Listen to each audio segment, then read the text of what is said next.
Praise the Lord. எப்படி இருக்கீங்க? நல்லா இருக்கீங்களா? இந்த மாதம் ஆண்டு நமக்கு சொல்லியிருக்கிறாரு, என் மகனே என் மகளே என் கற்பனைக்கு கீழ்ப்படிஞ்சீங்கன்னா நீங்க ஆசீர்வாதத்தை பெறுவீங்க. உபாகமம் 11:27 வாக்குத்தத்தம் பண்ணியிருக்கிறாரு இல்லையா?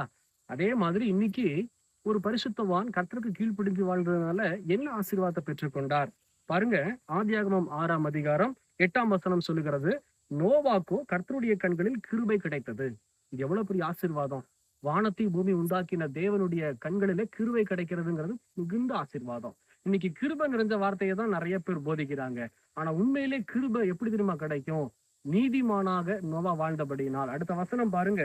நோவா வாழ்ந்த நாட்கள்ல நிறைய பேர் பரிசுத்த குலைச்சலான ஒரு வாழ்க்கையை வாழ்ந்துட்டு இருந்தாங்க. அதனாலதான் கர்த்தர் உலக அழிவை கொண்டு வந்தார்.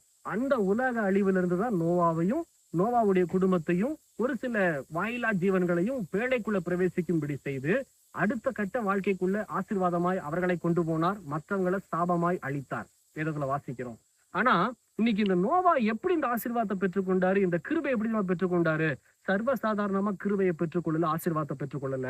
அங்க வாழ்ந்துட்டு இருந்த பரிசுத்த குலத்திலான மனுஷர்கள் மத்தியில நோவா பரிசுத்தமாய் வாழ்ந்தார். வசனம் சொல்லுகிறது, நோவா 9ஆம் வசனத்துல நீதிமானும் உத்தமனுமாயிருந்து தேவனோடு சஞ்சரித்து கொண்டிருந்தார்.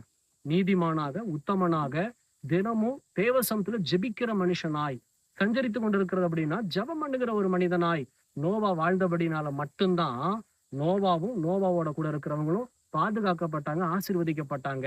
சும்மா கிருபை வந்துடாது. தயவு செய்து இந்த கிருபை வேணும்னா நம்ம தேவசமத்துல முதல்ல ஜெபிக்கணும், தொடர்ந்து ஜெபிக்கணும். ஜெபம் என்ன செய்யணும்? நம்மளை நீதிமானா வாழ வைக்கும், உத்தமனாய் வாழ வைக்கும். பக்கத்துல இருக்கிறவங்க பரிசுத்த குலைச்சலாய் வாழ்ந்தாலும் நோவாவை போல நம்ம பரிசுத்தமா வாழுவோம். எப்ப தெரியுமா? தொடர்ந்து ஜெபிக்கும் போது. அப்பதான் கர்த்தர் நமக்கு ஆசீர்வாதத்தை தருவார். இந்த வீடியோவுடைய தொடர்ச்சியை கீழே பாருங்க. கர்த்தர் உங்களை ஆஸ்வதிப்பாராக. God bless you.